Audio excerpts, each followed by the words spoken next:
Selamat pagi, salam sejahtera bagi kita semua. Perkenalkan, nama saya Magdalena Juni, NIM 2022 271 168.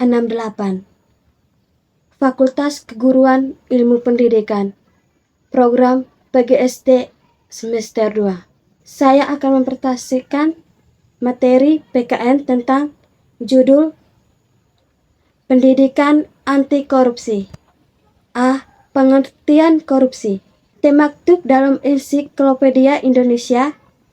Korupsi dari bahasa Latin corruption, penyuapan atau koruptor, merusak. Secara umum, pengertian korupsi adalah semua tindakan jujur yang memanfaatkan jabatan atau kuasa untuk mendapatkan keuntungan bagi pribadi atau orang lain. Di Indonesia, tindakan korupsi diatur dalam Undang-Undang Nomor 31 Tahun 1999 tentang pemberantasan tindak pidana korupsi. Berdasarkan undang-undang tersebut, korupsi adalah setiap orang yang secara melayani hukum melakukan perbuatan memperkayakan diri, orang lain, atau suatu koperasi yang dapat merugikan keuangan negara dan perekonomian negara. Yang ke-B, jenis-jenis korupsi. Mengutip buku teori atau praktik pendidikan anti korupsi menurut studi yang dilakukan oleh Transparency International Indonesia, praktik-praktik korupsi meliputi manipulasi uang negara, praktik suap dan pemasaran politik uang dan kolusi bisnis. Pada dasarnya, praktik korupsi dapat dibagi menjadi beberapa jenis, yakni yang pertama, penyuapan atau bribery. Penyuapan adalah pembayaran dalam bentuk uang atau sejenis yang diberikan atau diambil dalam hubungan korupsi. Dengan demikian, dalam konteks penyuapan, korupsi adalah tindakan pembayaran atau menerima suap. Penyuap biasanya dilakukan dengan tujuan untuk memuluskan atau memperlancarkan urusan, terutama ketika harus melewati proses birokrasi formal. Yang kedua, penggelapan atau pencurian. Penggelapan atau pencurian merupakan tindakan kejahatan menggelapkan atau mencuri uang rakyat yang dilakukan oleh pegawai pemerintah, pegawai sektor swasta, atau aparat birokrasi. Yang ketiga, penipuan. Penipuan atau fraud dapat didefinisikan sebagai kejahatan ekonomi berwujud kebohongan, penipuan, dan perilaku tidak jujur. Jenis korupsi ini merupakan kejahatan ekonomi yang terorganisir dan biasanya melibatkan penjabat. Dengan begitu, kegiatan menipu relatif lebih berbahaya dan berskala lebih luas dibandingkan dengan penyuapan dan penggelapan. Yang keempat, pemerasan. Korupsi dalam bentuk pemerasan merupakan jenis korupsi yang melibatkan aparat dengan melakukan pemaksaan untuk mendapatkan keuntungan sebagai imbal jasa pelayanan yang diberikan pada umum. Pemasaran dilakukan from avoid, yaitu dilakukan oleh aparat memberi layanan terhadap warga. Yang kelima, voyeurisme. Voyeurisme dikenal juga dengan pilih kasih, merupakan tindakan pelayan gunaan kekuasaan yang melibatkan tindak privasi sumber daya. Yang ke-C, cara memberantas korupsi di Indonesia. 3 strategi yang biasa dilakukan untuk memberantas korupsi. Yang pertama, A. Depresi. Strategi depresi dilakukan dengan cara KPK menyeret koruptor, pengadilan membaca tuntutan serta menghadirkan para saksi beserta alat bukti yang menguatkan. Yang ke-B, perbaikan sistem. Dalam strategi perbaikan sistem, KPK memberikan rekomendasi kepada kementerian atau lembaga terkait untuk melakukan langkah-langkah perbaikan. Selain itu, strategi ini juga dilakukan melalui penataan layanan publik, melalui koordinasi dan supervisi pencegahan, serta mendorong transparansi penyelenggaraan negara.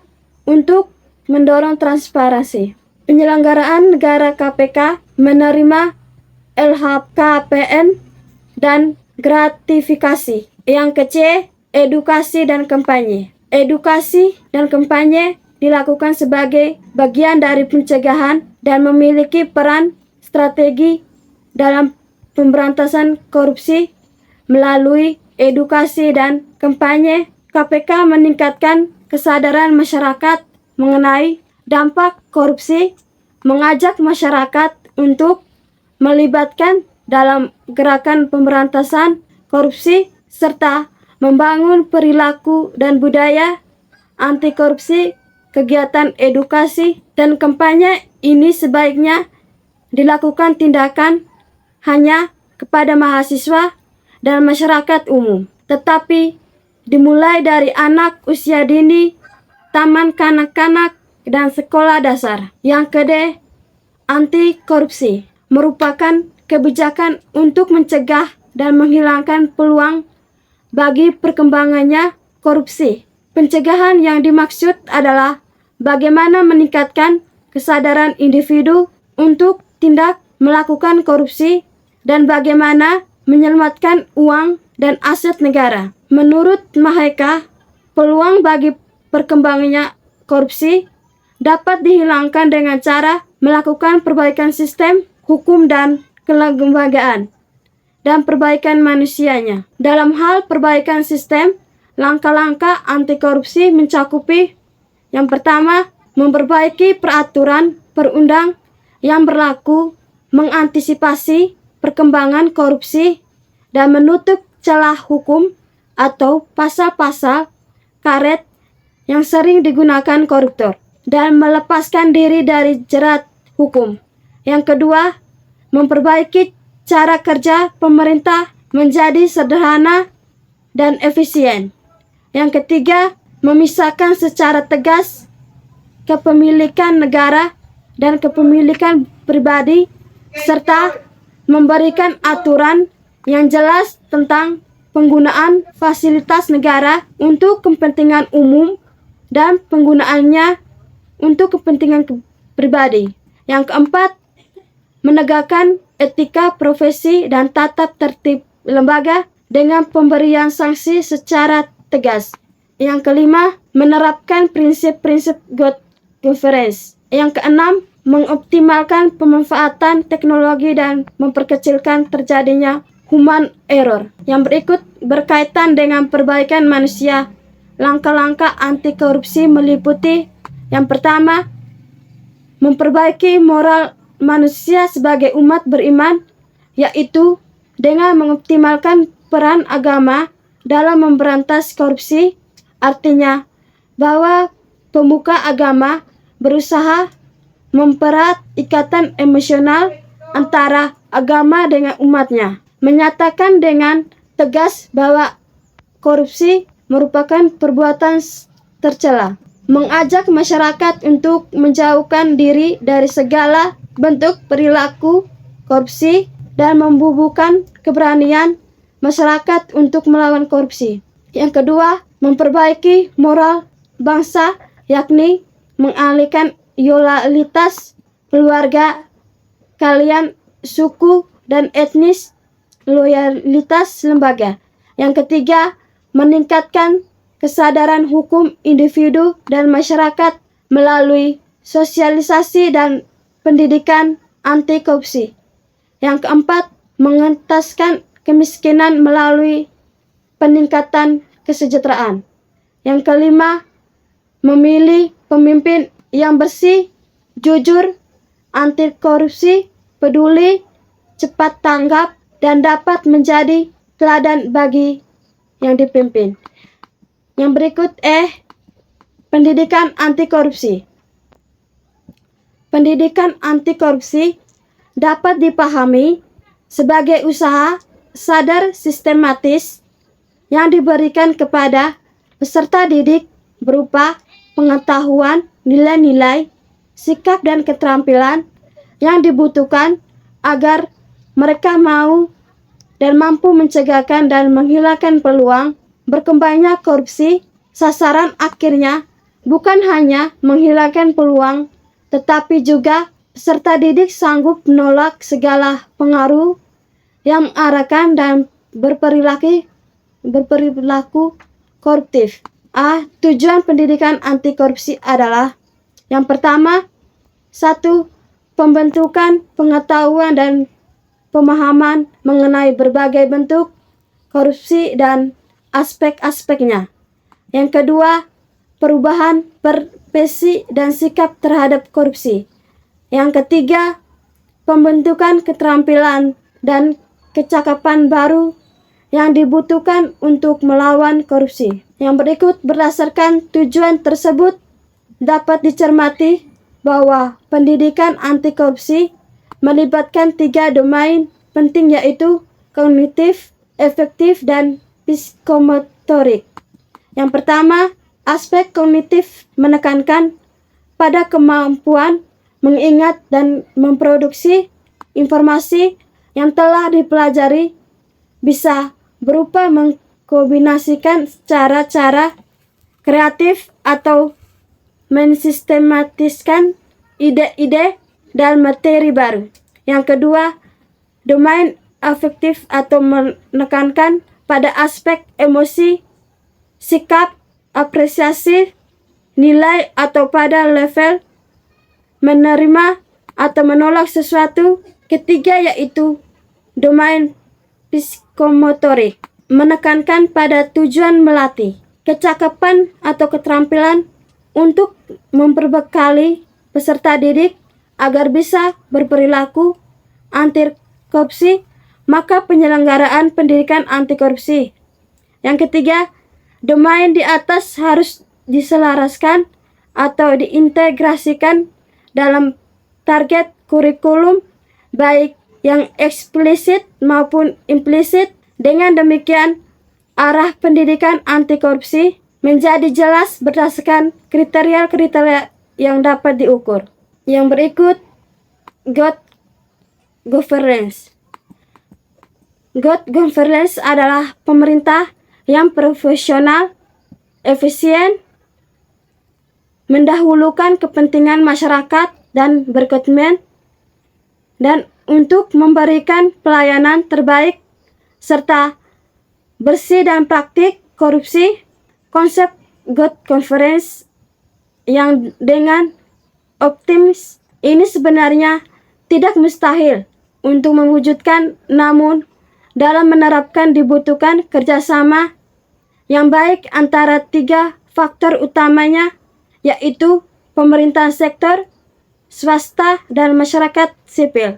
Yang berikut, Handayani 2019 menjelaskan prinsip-prinsip good governance terdiri dari yang pertama, partisipasi masyarakat. Ini adalah keterlibatan masyarakat dalam pengambilan keputusan, baik secara langsung maupun perwakilan lembaga yang sah. Dengan memperhatikan suara masyarakat saat pengambilan keputusan, pemerintahan dapat membuat kebijakan yang lebih hidup dan berasal dari lokalitas warganya. Yang kedua, supremasi hukum. Hukum mempunyai peran yang sangat penting dalam menegakkan keadilan dan kebenaran.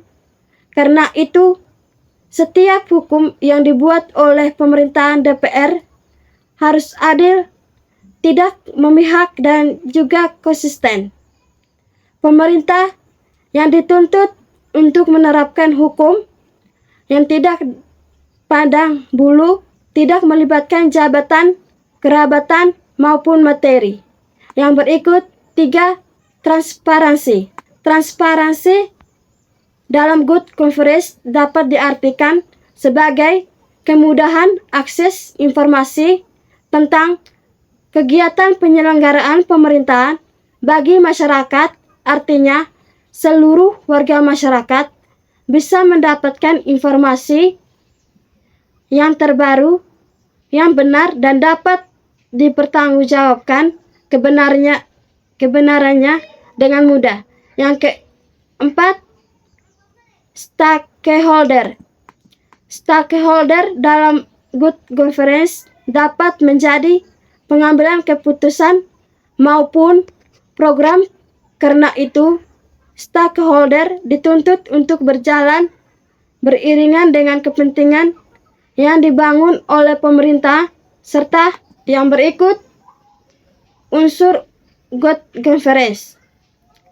Suatu pemerintah yang baik menurut Anggaran 2012 harus 4 unsur utama, yaitu akuntabilitas, transparansi, keterbukaan, dan aturan hukum. Yang pertama, akuntabilitas. Akuntabilitas berarti pemerintahan harus bertanggung jawab atas semua tindakan serta kebijakan yang ditetapkan. Yang kedua, transparansi. Pemerintah mulai dari tingkat pusat hingga daerah transparan terhadap rakyatnya. Yang ketiga, keterbukaan. Pemerintah harus memberikan kesempatan kepada seluruh masyarakat untuk menyampaikan tanggapan serta kritik terhadap pemerintah, aturan hukum. Yang berikut, good governance merupakan bagian dari kehidupan yang demokratis. Nah, salah satu syarat adalah menegakkan hukum yang adil, tegas, dan tidak pandang bulu. Tanpa hal ini, kehidupan yang demokratis hanya impian yang sulit terwujud. Tanpa adanya menegakkan hukum yang tegas, orang-orang yang melakukan apapun untuk mencapai tujuan sendiri, termasuk melakukan tindakan yang melanggar aturan. Dengan demikian, pemerintah yang baik harus mempunyai sistem hukum yang sehat. Yang berikut, sejarah good governance di Indonesia. Konsep good governance di Indonesia dimulai setelah era reformasi, dimulai yang dilatar belakangi oleh masalah peninggalan pemerintah Orde Baru, seperti pemerintah yang berpusat pada presiden, lembaga tinggi negara yang tidak berjalan baik, serta kurang partisipasi masyarakat dalam pemerintahan.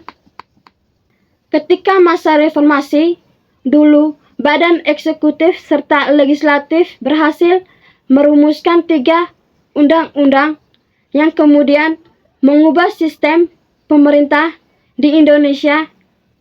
Undang-undang tersebut adalah Undang-Undang Nomor 32 Tahun 2004 tentang pemberian kewenangan yang lebih besar kepada pemerintahan daerah, baik kabupaten maupun kota, untuk mengelola pemerintah dan membangun. Undang-undang ini berperan penting dalam mengubah kebijakan serta perencanaan pembangunan di daerah sehingga lebih sesuai dengan kondisi dan keadaan masyarakatnya.